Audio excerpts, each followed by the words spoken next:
From LinkedIn News, I'm Leah Smart, host of Everyday Better, an award-winning podcast dedicated to personal development. Join me every week for captivating stories and research to find more fulfillment in your work and personal life. Listen to Everyday Better on the LinkedIn Podcast Network, Apple Podcasts, or wherever you get your podcasts. From LinkedIn News, I'm Jessie Hempel, host of the Hello Monday podcast. Start your week with the Hello Monday podcast. We'll navigate career pivots. We'll learn where happiness fits in. Listen to Hello Monday with me, Jessie Hempel, on the LinkedIn Podcast Network or wherever you get your podcasts. Hello, my friends, and welcome to another exciting episode of Negotiate Anything. This show is produced by the American Negotiation Institute, and with over 5 million downloads and listeners in over 180 countries, listeners just like you have made this the #1 negotiation podcast in the world. Hi, my name is Kwame Christian, and I am the founder and CEO of the American Negotiation Institute. Here at ANI, we believe that the best things in life are on the other side of difficult conversations, and we are passionate about providing you with the best content that will help you to make your difficult conversations easier, both at work and at home. Lastly, I want to remind you that we offer consulting and conduct trainings, both virtually and in person, all around the world. Our focus is in 3 main areas. First, negotiation and conflict resolution. Second, leadership. And lastly, diversity, equity, and inclusion. Check the link in the description below to learn more about how we could work with you and your team. And now, without further ado, let's jump into the interview. Lisa, thanks for joining us today. Thank you so much. I'm glad to be here. Yeah, we are glad to have you, my friend. So how would you get us started by telling us a little bit about yourself and what you do? Okay, so I am a general counsel for a public university in Kentucky. It is Kentucky State University, and I have been here for 3 years. Nice, very nice. And before that, what was your legal career like? So prior to coming to Kentucky State University, I've had a very diverse career. I started out first as a paralegal. I was in the military, and then when I got out, I became a civilian paralegal. Went to law school at night, became an associate at the same law firm for several years, and then after that, I transitioned into state government, and I worked for educational agencies within state government before coming to Kentucky State University. Fantastic. Oh, that's great. This is great. And so for today's episode, we're talking about how to negotiate in tough times. And I don't know if, our listeners know, but we've had some tough times recently. To say the least.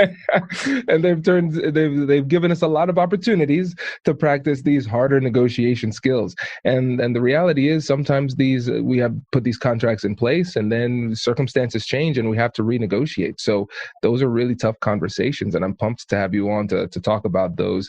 And the 3 skills or focuses of this podcast are going to be: first, avoiding positional bargaining; second, transparency; and then lastly, reasonable adjustments.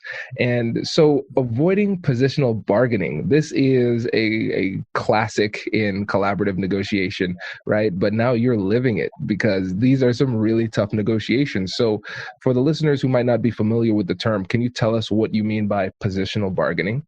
Yeah, I think you have to be really careful when you go into a negotiation and be firm in a very specific and held position. Because I think part of the problem when you're entering into a negotiation, especially in a crisis or challenging times, it's really important to have an understanding of the perspectives of both parties as you begin that negotiation. Because if you have a very specific position and you're hell-bent on maintaining that position throughout the negotiation, it's really going to make for an unfruitful conversation.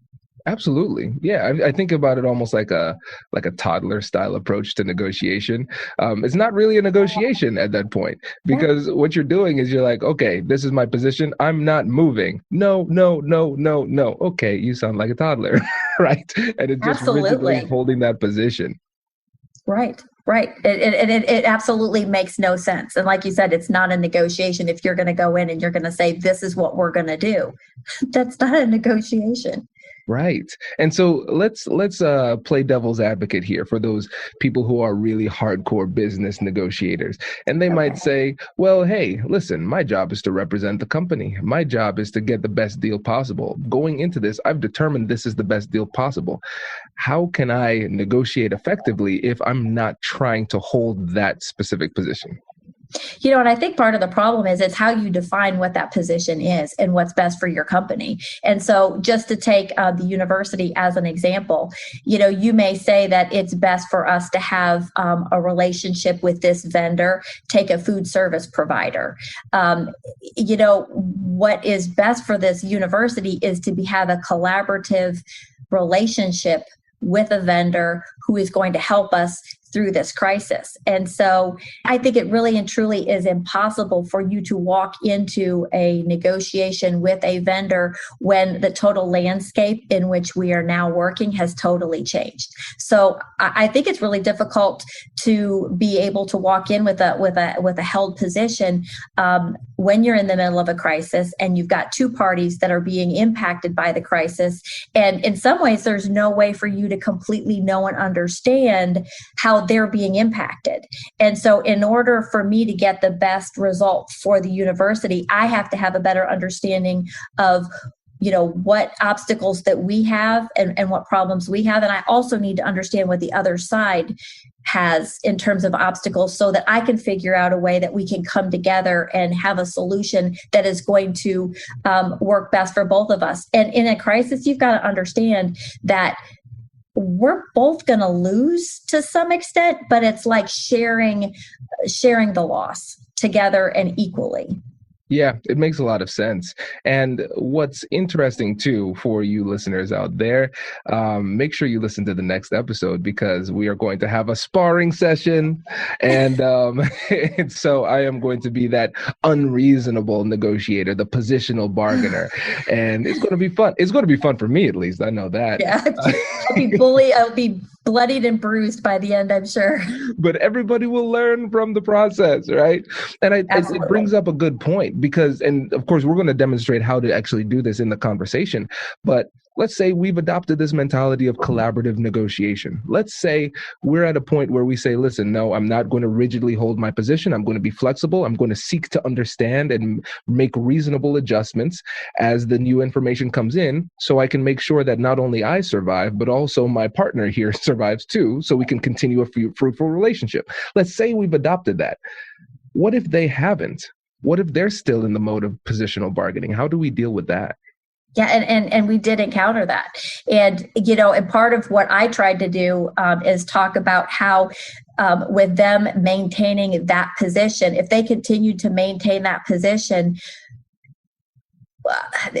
we would not be able to achieve what we were both looking to achieve. If they took a hard line and insisted that we continue to do exactly what the contract required us to do when we had no students on campus and we were refunding students money who was going home, what sense does it make to bankrupt us?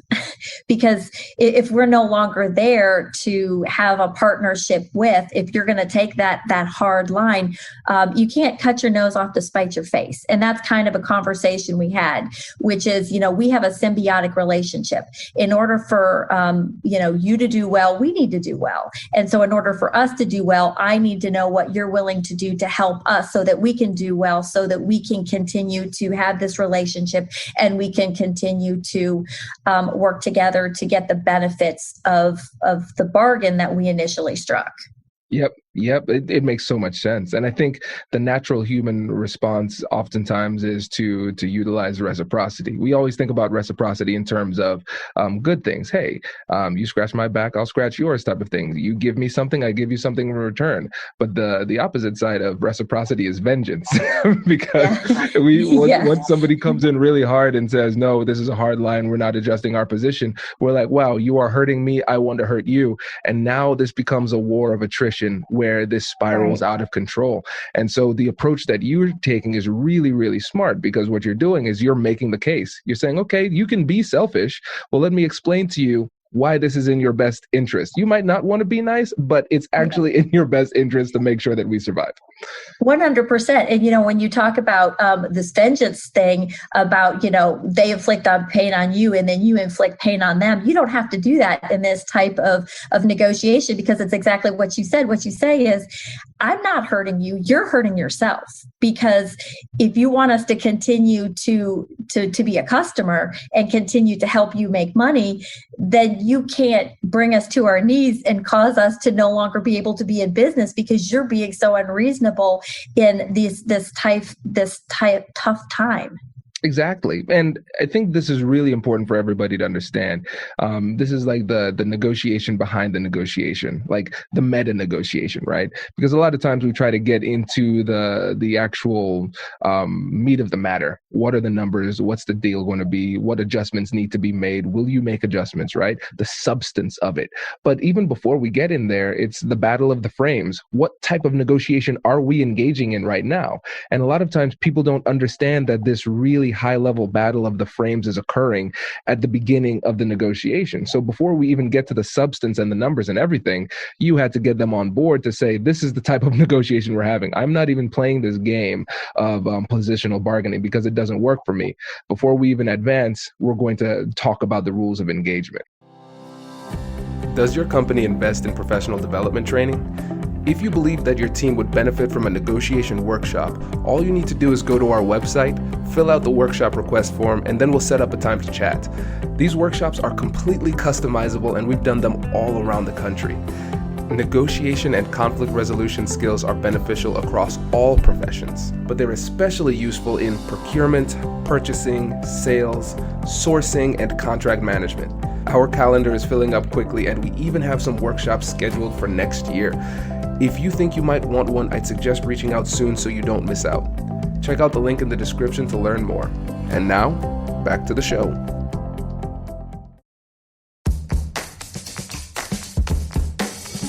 Hey you, I'm Andrew Seaman.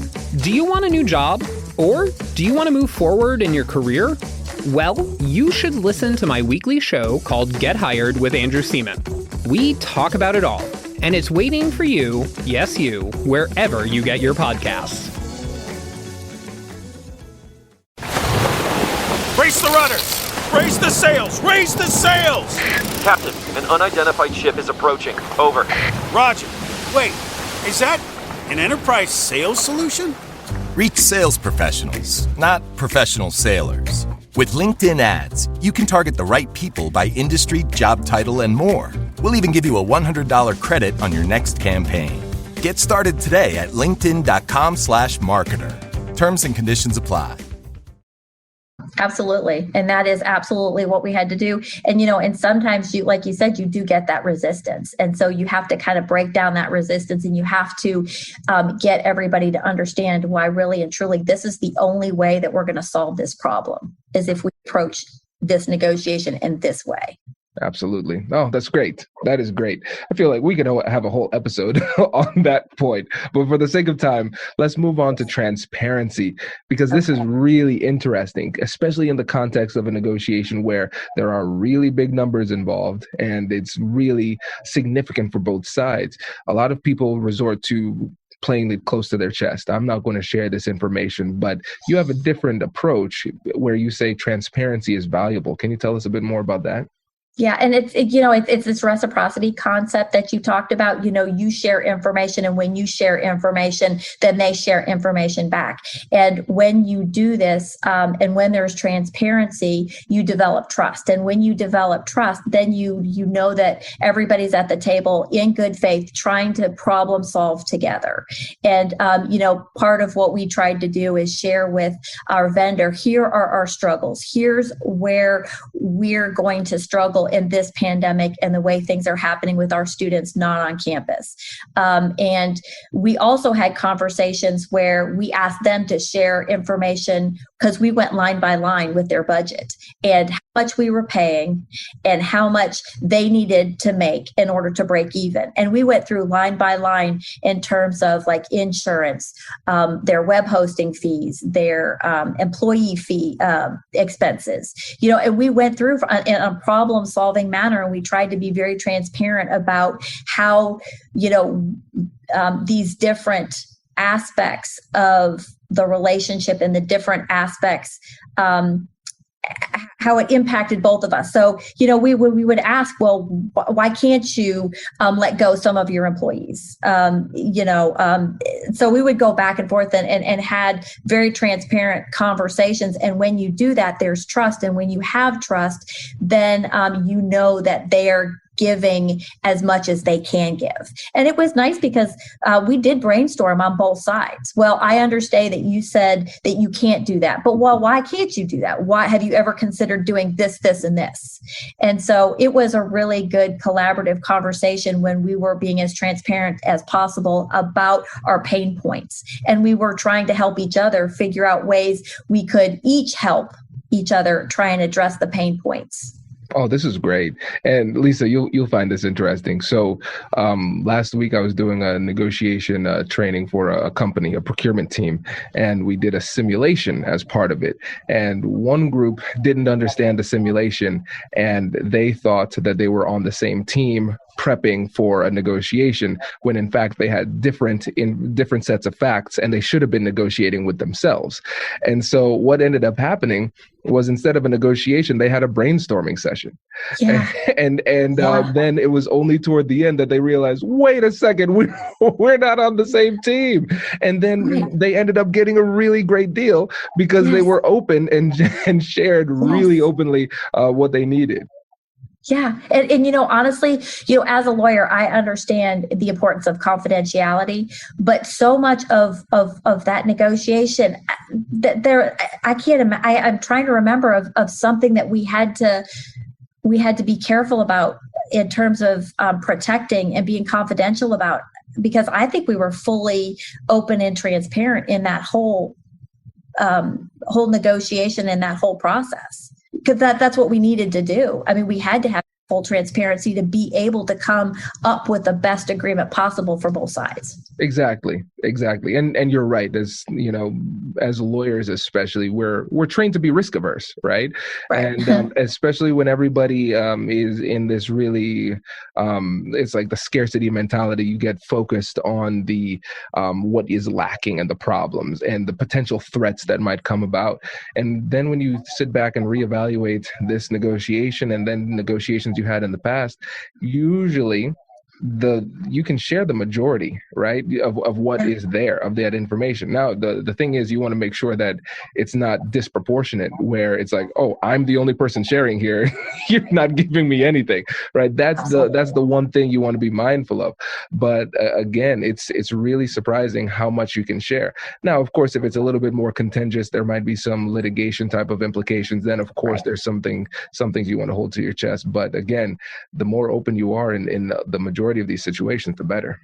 Absolutely. And I do think that it's good, before you go into that negotiation, to have the conversation with the person that you're going into the negotiation with, and have that conversation about what information, for whatever reason, do we have to hold back, and then be in agreement with that. Because when I went through these negotiations, I did it with my CFO, who's also our executive vice president. And we did have those conversations about what is it that we felt like we could share? What is it, to the extent there was something we needed to hold back? We agreed on what that was. And then we also talked about how, like you said, it's kind of a tit for tat kind of thing. We're not going to just walk in there and just dump it all on the table.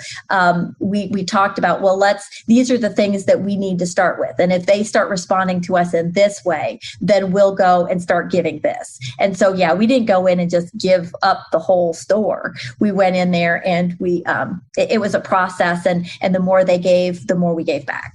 Oh, this is great. Yeah, because we're recognizing here that there's a strategy behind everything. There's a strategy behind transparency as well. And that's why, for the listeners out there, make sure you download the free negotiation guides at AmericanNegotiationInstitute.com/guide, so you can prepare beforehand and know what it is you can say during the negotiation, so you don't accidentally share it too much. And I think it's really, really smart to make sure that you're, again, triggering reciprocity with your vulnerability. You're sharing a little bit, getting a little bit in return. And I think that's something that novice negotiators often overlook. They say, oh, be open, be transparent. Collaborative negotiators share information. Fantastic. Here is my entire life. Oh, whoa, whoa, whoa. You're not getting a reciprocal concession there. Absolutely. Well, great. Well, let's talk about reasonable adjustments. Again, I think this is something that's overlooked too frequently in negotiations, when it's appropriate to adjust. And so when you found yourself in these really tough negotiations where you're renegotiating already established contracts, what was your approach to adjustment? Yeah, I mean, it was that collaborative problem solving, because we did get to points where we would say, I can't adjust. There's nothing more that we can do. But the only thing that we could do was to have problem solving, brainstorming conversations. Is this really as far as you can go? And if you can't go any farther here, is there another line item that we can then move and talk about taking and adjusting even more. And so we did go back and forth with that, and we moved from point to point, because it got to the point where we were saying, listen, something has got to give. I understand you don't want to give here, and I understand you don't want to give here, but something's got to go, because we're not going to be able to move forward in this manner. So we've got to figure out what it is you're willing to give up. And then sometimes we said, we'll concede this if you can concede that. And I think that will get us where we need to be. Oh, this is great. And I especially like that last point that you added at the end there, because it goes back to what we've been saying the whole time about reciprocity. When you're making adjustments, when you're making concessions in negotiations, what you're doing is it's a reciprocal concession. I'm not just, this isn't, the holiday season. It's over, right? I'm not just giving you gifts. So, right. Right. I accept some back here. Exactly. And so everything you're offering should be tied to getting something in return. That's so important when it comes to maintaining a good position in these negotiations. Absolutely. It's fantastic. And how much thought did you give before the negotiations when it came to the adjustments that you would make at the negotiation table? It was really hard. I don't think that we had the ability to really think through that, because I'll be honest, when you're looking at all those different line items, we hire a vendor to do the job that they do, and we are not down in the deep details of what it is they do. And so we had to be open-minded. And that's why, when we asked pointed questions so that we could understand their pain point. It was impossible to take a look at their budget and know, just looking at their budget, where their pain points were. There were some assumptions I think we made, well, this shouldn't be an issue and this shouldn't be an issue. But then when we had a conversation with them, we realized, okay, I understand now that is an issue. So sometimes, as much as planning is helpful, there's a degree at which you can't plan, because it's going to be be dependent on the information that they share with you that you don't know. No, that makes a lot of sense.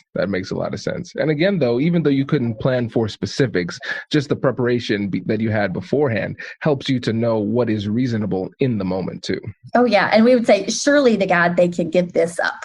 I can't think of any reason they can't, and then you'd go in and they were like, yeah, no, we can't. And here's the reasons why. But there was also points too where we thought, well, I think they're going to probably stand firm on this. And they surprised us and said, you know what, I do think that we do have some flexibility here. So that's great.